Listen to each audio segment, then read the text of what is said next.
पिछली बार जब मैं यहाँ आया था तो मुझे बहुत अच्छा लगा था, और मैंने जो शुरुआत करी थी मैंने आपसे यही कहा था, जिस ओर जमाना चलता है उस ओर जवानी चलती है। पिछले साल के कितने लोग हैं यहाँ पे बताओ? अच्छा, हमारे बड़े भाई जीएमबी कॉलेज के एमडी माननीय अचल गुप्ता जी, इस संस्था के प्रधानाचार्य, आप सबके चहेते हमारे सहयोगी याज्ञ आचार्य जी, जैसा कि मैं देख पा रहा हूं कि बहुत अच्छा और बहुत सुंदर कार्यक्रम हुआ, और हमसे बात भी आपको स्पीच सुनने को यहाँ जरूर मिलेंगी। कुछ पीछे से शैतानियां भी होती रही, माहौल को कुछ गुनगुना और कुछ गुदगुदा भी लोगों ने बनाया, लेकिन हमारे प्रिंसिपल साहब ने उसको मेंटेन किया।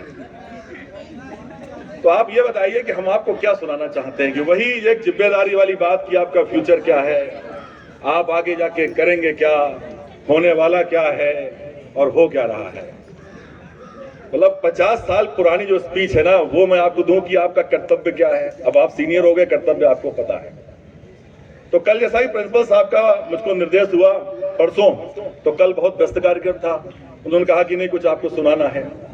अब हम बहुत बड़े कवि तो नहीं हैं, लेकिन आप लोग मंच हमें उपलब्ध कराते हैं, तो इसी मंच के सहारे कभी कभी अपनी व्यस्ततम लाइन में हम भी आपके लिए कुछ लिख के लाए हैं। दिल थाम के बैठिए बहुत आराम से, और वाह आपको करना पड़ेगा निश्चित रूप से, लेकिन एक शर्त है इसमें, जो जिस मन का है, जिसका जो मन है वो उस तरह इसको समझेगा।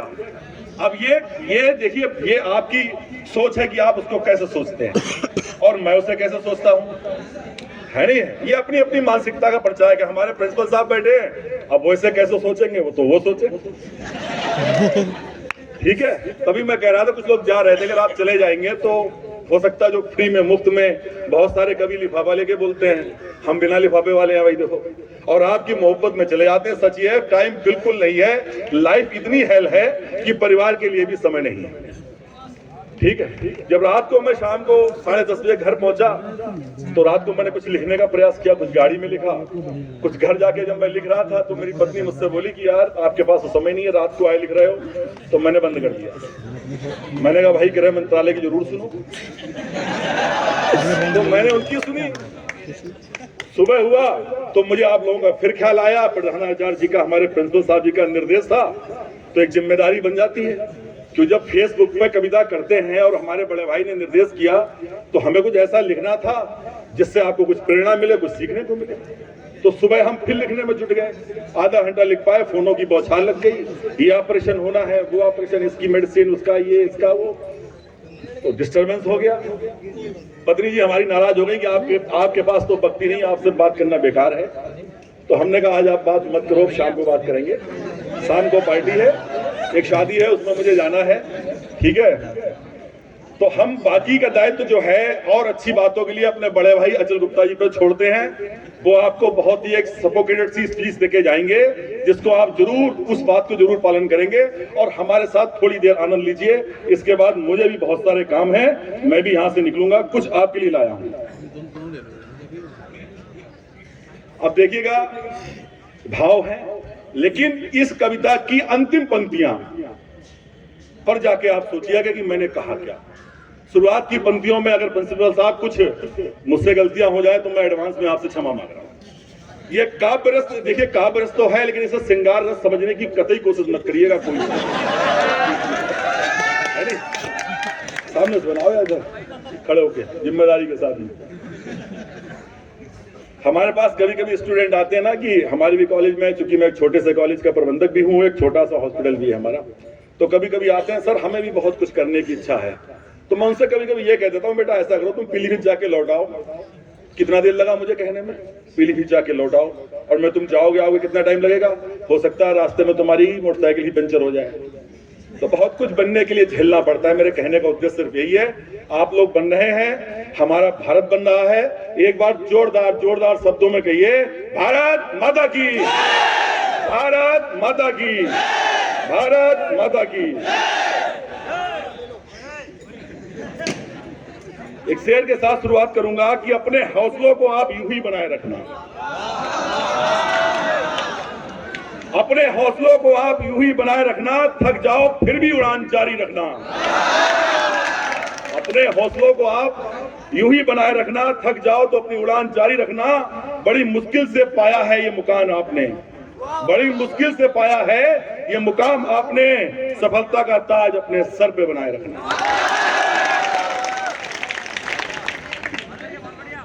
अब मैं आता हूं, देखिए फिर मेरा निवेदन है यहाँ पे, अब तो फैकल्टी मेंबर्स बहुत बढ़ गए हैं, बिल्कुल भी इसे कोई भी सिंगार रस समझने की कोशिश नहीं करें। बिल्कुल नहीं, कतई नहीं, ठीक है। और बेटा जूम करके बनाता रहना बढ़िया। आप शांत हो जाए। सोना सोना बाबू बाबू करके रात बिताता हूँ, सोना सोना बाबू बाबू करके रात बिताता हूँ। एक लेक्चर भी ले ना पाऊं, एक लेक्चर भी समझ ना आए, फिर भी मैं इतराता हूँ।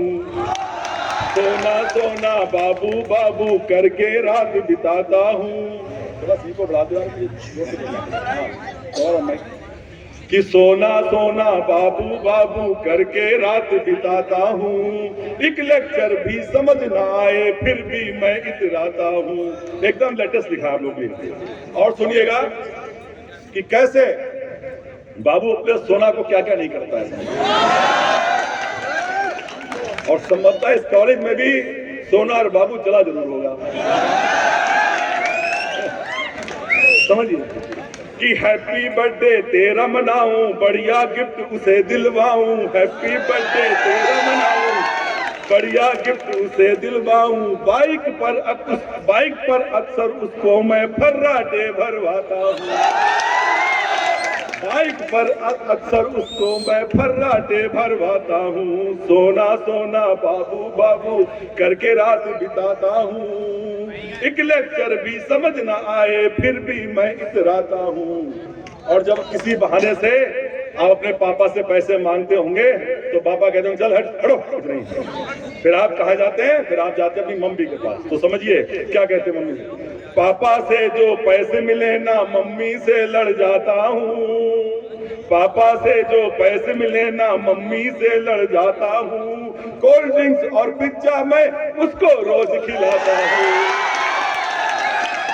कोल्ड ड्रिंक्स और पिज्जा मैं उसको रोज खिलाता हूँ। सोना सोना बाबू बाबू करके रात बिताता हूँ। एक लेक्चर भी समझ न आए, फिर भी मैं इतराता हूँ। और आगे आपको जोड़ूंगा। देखिए कितने लोग व्हाट्सएप चलाते हैं? सभी 100%, है ना, 100%। मैं हाथ उठवा ही नहीं रहा हूँ आपके दोस्तों। मैसेज उसका जो ना आए तो मैं डर जाता हूँ। मैसेज उसको जो ना आए तो मैं तो डर जाता हूँ। लास्ट सीन को व्हाट्सएप पर हरदम देखा करता हूँ। सोना सोना बाबू बाबू करके रात बिताता हूँ। एक लेक्चर भी समझ न आए, फिर भी मैं इतराता हूँ। और देखिए आपकी आशाएं क्या है और आपकी अभिलाषाएं क्या है। बहुत सी आशाएं अभिलाषाएं लोगों की यहीं बैठी हैं और बहुतों की मंजिल अभी बहुत दूर है। अब ये देखने का नजरिया है कि आप आशा और अभिलाषा यहाँ ढूंढ रहे हैं, इधर ये आशा अभिलाषा आपकी कहीं और डेवलपमेंट की है। तो मंजिल है। तो कवि की कविता को और उसकी कल्पना को आप समझिए कि तुम ही तो आधार हमारा जीवन की अभिलाषा हो। तुम ही तो आधार हमारा जीवन की अभिलाषा हो। लक्ष्य हमारा तुमको पाना, तुम ही मेरी आशा हो।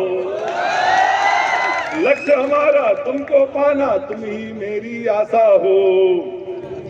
अब आता हूं अंतिम पड़ाव में, देखिए जा रहा है।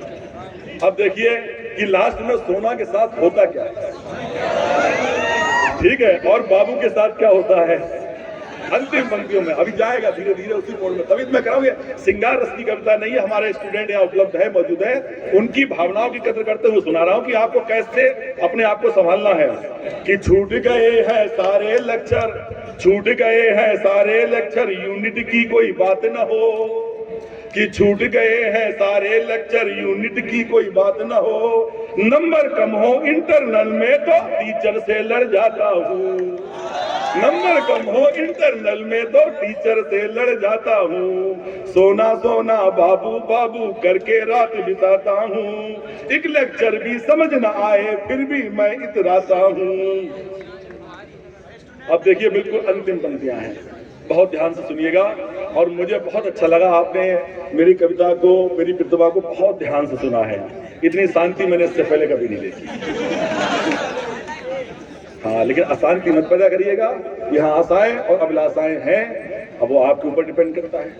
मेरी आशा अभिलाषा देखिए कहाँ से आई। मैं 0 से स्टार्ट करके एक हॉस्पिटल का और एक छोटे से कॉलेज का MD बन गया। यही मेरी आशा अभिलाषा है। ठीक है, मैंने पहले भी बोला था किसी भी चीज का जिंदगी में हैबिचुअल नहीं होना। तो अंतिम पंक्तियां सोचिए कि सोना सोना बाबू बाबू करके रात बिताता हूँ, एक लेक्चर भी समझ न आए फिर भी मैं इतराता हूँ, कि सोना की तो निकल पड़ी है,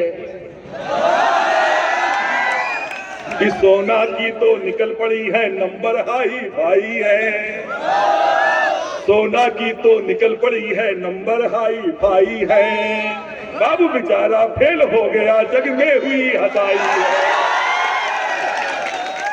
बाबू बेचारा फेल हो गया जग में हुई हंसाई है, सोना सोना बाबू बाबू करके रात बिताता हूँ, एक लेक्चर भी समझ न आए फिर भी मैं इतराता हूँ। तो भैया सावधान रखिए सोना से, नहीं तो बाबू को बहुत झेलना पड़ेगा। मेरा यथार्थ करने सारे बच्चे और बच्चियां बहुत ही सुंदर हैं, बहुत ही अच्छे हैं, सभी समझदार हैं। बस मन था कि आपको हंसाने का, आप लोग हंसे, कुछ आप लोगों ने एंजॉय किया। यहाँ आने का हमारा उद्देश्य ही होता, अगर हम आए और एक अच्छी सी स्पीच देके चले गए जो आपके दिमाग में घुसेगी नहीं घुसेगी, बताओ। हो सकता है 2-4 बच्चों के बीच में हमारी बात पहुंच जाए, तो अपना कैरियर फर्स्ट रखिए। कुछ और सुनने का मन हो तो बताओ, सुनाएं, अन्यथा समाप्त करें। यार तुम लोगों ने तो मुझे कभी समझ लिया सच में। अच्छा, एक आपको और अच्छी बात बता दें, आज तक मैं इस कॉलेज को खोल रहा था तो हमारे गुरु, वैसे तो गुरु कोई नहीं है, लेकिन एक को हमने चलते चलते मान ही लिया, मानना पड़ा। तो उनसे जीवन में समाधान हो जाता है कभी कभी।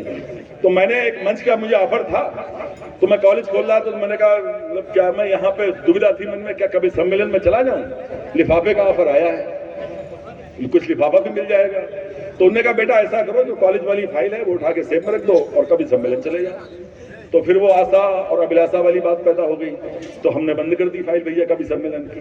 तो कभी कभी ऐसे ही आप लोगों के बीच में आ जाते हैं, इतना सुंदर मंच आगे जी हमें यहाँ पे देते हैं, इसके लिए हम उनके बहुत कृतज्ञ हैं, आभारी है।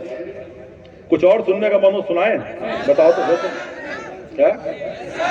अच्छा, तो हमें एक बात ये बता दो कि ऐसा कितने बच्चे यहाँ हैं कि जिनकी माता मौजूद है, कितने जिनकी माताएं नहीं। हाथ उठा दो बच्चे, संख्या बहुत कम है। चलिए, बहुत अच्छी बात है। तो आप भी निराश और हताश मत होइए, बहुत ही संवेदनशील कविता आपके सामने प्रस्तुत कर रहा हूँ। कभी लाइनें पढ़ूंगा, लंबी तो बहुत है, लेकिन हो सकता है कि ये भी आपको अच्छी लगे। एक हमारी डायरी में कहीं पड़ी हुई है, मंच है, माहौल अच्छा है। बताइए आपकी अनुमति है? प्रिंसिपल साहब से पूछ रहा था मैं, हो तो बताओ, क्योंकि ये भाषण देने का मंच है, मैं कविता कर रहा हूँ, तो अनुमति ले लेना ठीक रहता है। अच्छा लग रहा है। हमारे बच्चे भी आकर अक्सर हमसे ही कहते हैं अच्छा लग रहा है। चलिए 4 लाइनें सुना देता हूँ और मैं आपको बचपन में ले जाने की कोशिश करूंगा कि एक माता और पुत्र के बीच में क्या रिश्ता होता है और कैसे आपकी शैतानियों को और कैसे आपकी परेशानियों को वो हल करती है। और जब बेटे IAS PCS बहुत बड़े बिजनेसमैन हो जाते हैं तो उनकी स्थिति क्या होती है। तो ये संकल्प लीजिए कि हम अपने माता के ऋण से कभी अब मुक्त नहीं होंगे और जीवन की स्थिति चाहे कोई आ जाए। आपने देखा होगा अक्सर कि बहुत पैसा है, बहुत सब कुछ है, लेकिन माता को देने के लिए किसी के पास समय नहीं है। आपने देखा होगा कि उन्होंने 6 महीने हमारे यहाँ रहे, हमको थोड़ी पैदा किया इसके 3 भाई, 6 महीने उसके यहाँ रहे, 6 महीने उसके यहाँ रहे। तो सभी माताओं को समर्पित है। और मैं ये जरूर कहूंगा एक बार इसके बीच में कि सबको बोलने पड़ेगा, मेरी माँ जिंदाबाद। बोलिए एक बार, मेरी माँ, मेरी माँ। आगे बैठे लोगों ने नहीं बोला, ना, जो लोग आगे बैठे हैं इन्होंने नहीं बोला, बच्चों ने समझे। एक बार फिर से, मेरी माँ। अपनी माँ के लिए तो जिंदाबाद बोल लो, कम से कम किसी नेताओं के लिए तो बहुत लोग बोलते हैं जिंदाबाद, है ना, है कि माता की ममता को देखो कौन समझ ये पाया है, और माता के आंचल में देखो मुझको जीना आया है कुछ मजा। उसका मर्म स्पर्श मुझे शीतलता से भर देता है, इस स्तनपान के उसके मैं अपनी पेट की ज्वाला भरता था। उसकी गंध को पाकर मैं थपकी लेकर सो जाता था। माता की ममता को देखो कौन समझ ये पाया है, और माता के आंचल में देखो मुझको जीना आया है। आगे आपको जोड़ूंगा। उंगली पकड़ के जिसने सिखाया चलना मुझको तब आया, और रात को जब रोता था मैं घबरा कर उसे बुलाता था। ऐसा नहीं हुआ क्या बताओ, जुड़िए आप। कि रात को जब रोता था मैं घबरा कर उसे बुलाता था, भागी भागी आती थी बाहों में मुझको भरती थी, भागी भागी आती थी बाहों में मुझको भरती थी। दौड़ के आकर आंचल में करुणा से हृदय लगाती थी, और माता की ममता को देखो कौन समझिए पाया है, माता के आंचल में देखो मुझको जीना आया है। आगे जिद किस प्रकार की होती है आप देखिए। कि जिद करता था रोता था मैं उससे हटकर जाता था, जिद करता था रोता था मैं उससे हटकर जाता था, हर एक खिलौने को लेने को मैं जिद पर अड़ जाता था। कितना पीछे छोड़ा है हम लोग बचपन अपना। आप भी आप प्रौढ़ हो रहे हैं और मैं अपने बचपन को याद करने की कोशिश कर रहा हूँ, और माताएं बहनें जो बैठी हैं आप लोग उस बचपन में जाने की कोशिश करिए। और हमने तो भैया देखा है, अब मोबाइल के जमाना हमें नहीं पता कि एक भोंपू बेचने आता था तो कल्पना सोचिए आप कि भोंपू भोंपू बजाता था, गोला बेचने आता था, भोंपू भोंपू बजाता था, गोला बेचने आता था, दौड़ा दौड़ा भागा भागा माँ के पास मैं जाता था, दौड़ा दौड़ा भागा भागा माँ के पास मैं जाता था। और क्या कहता था बहुत ही करुण उसमें कि 1 रुपया दे दो मुझको, कि 1 रुपया दे दो मुझको, गोला मुझको खाना है। ऐसा बचपन देखो मित्रों दूर छोड़ मैं आया हूँ, ऐसा बचपन देखो मित्रों दूर छोड़ मैं आया हूँ। माता की ममता को देखो कौन समझ ये पाया है, और माता के आंचल में देखो मुझको जीना आया है। और बातों पर जो इटलाती थी, नादानी पर जो हंसती थी। देखिए कभी कभी आपका बचपन रहा होगा, किसी ने आपने अगर मार दिया होगा आपके पड़ोसी ने, तो माँ का क्या रिएक्शन होता है कि मार यहाँ पे पड़ी नहीं पड़ी, बताओ किसी पड़ोसी ने किसी ने मार दिया आपको। तो मैं आपको जोड़ता हूँ कि बातों पर जो इठलाती थी, नादानी पर जो हंसती थी, शैतानी पर यदि कोई मुझे 2-4 थप्पड़ जड़ देता था तो क्या करती थी हमारी माँ समझिए। शैतानी पर यदि कोई मुझे 2-4 थप्पड़ जड़ देता था कि लड़ जाती थी अड़ जाती थी, लड़ जाती थी अड़ जाती थी, उसको वो खूब सुनाती थी, भोला भाला है लाल मेरा कर सकता नहीं वो शैतानी, भोला भाला है लाल मेरा कर सकता नहीं वो शैतानी। कि माता की ममता को देखो कौन समझिए पाया है, और माता के आंचल में देखो मुझको जीना आया है। और जब हम पढ़ाई नहीं करते थे तब माता का क्या रिएक्शन होता था आप लोग देखिए कि पढ़ता नहीं था जब मित्रों में, पढ़ता नहीं था जब मित्रों में मार मुझे तब पड़ती थी, कि पढ़ता नहीं था जब मित्रों में मार मुझे तब पड़ती थी, और ऊपर से जो दिखती थी अंदर से नहीं होती थी। मुलायम होती नहीं होती माँ बताओ कि ऊपर से जो दिखती थी वो अंदर से नहीं होती थी। हृदय मोम सा था उसका वो बाद में पूछा करती थी, हृदय मोम सा था उसका वो बाद में पूछा करती थी, लगी नहीं तो मेरे लाल को मुझको किस कर लेती थी। मेरी माँ जिंदाबाद। और देखिए बहुत सारी चीजें होती हैं जब हमें सही गलत का ज्ञान नहीं होता और पापा से डांट पड़ जाती है तो माँ ही हमारा मार्गदर्शन करती है। और मार्गदर्शन कैसे करती है, आप जुड़िए। कि सही गलत का ज्ञान नहीं था, नादानी से हृदय भरा था। कि सही गलत का ज्ञान नहीं था, नादानी से हृदय भरा था। उलझे मन के तारों को हौले से पढ़ लेती थी। उलझे मन के तारों को हौले से पढ़ लेती थी। और सुलभ सलभ संदर्भ बताकर, सहज सुलभ संदर्भ बताकर निस्तारण कर देती थी। सही गलत का पाठ सुनाकर मुझको चुप कर देती थी। ये हमारी माँ का रोल होता है कि जो बात हमें पापा से समझना आए वो बात हमें माँ अपना समझा देती है।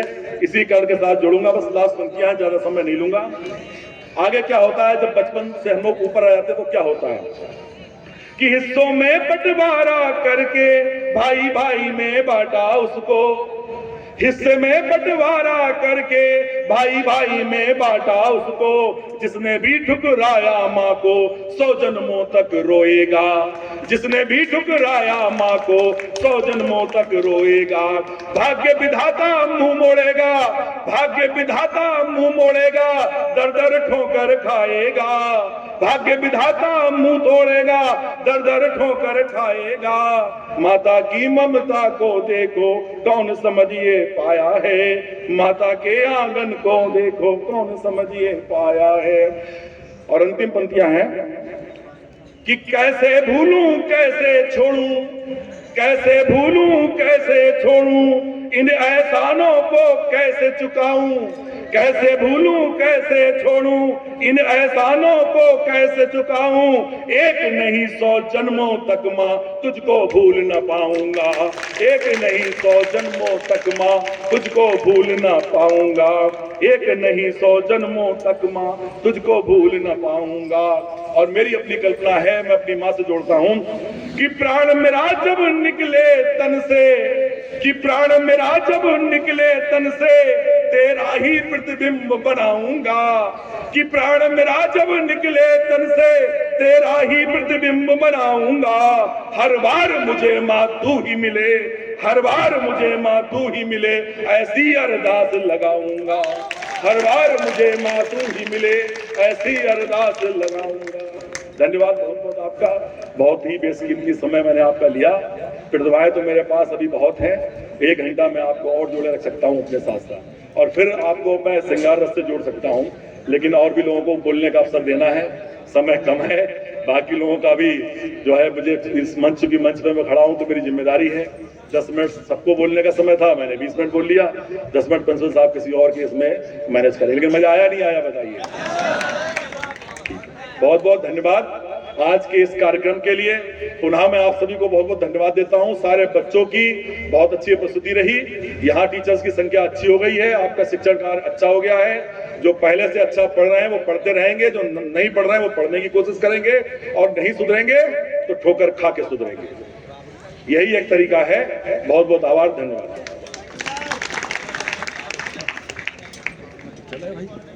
बहुत बहुत आभार सर।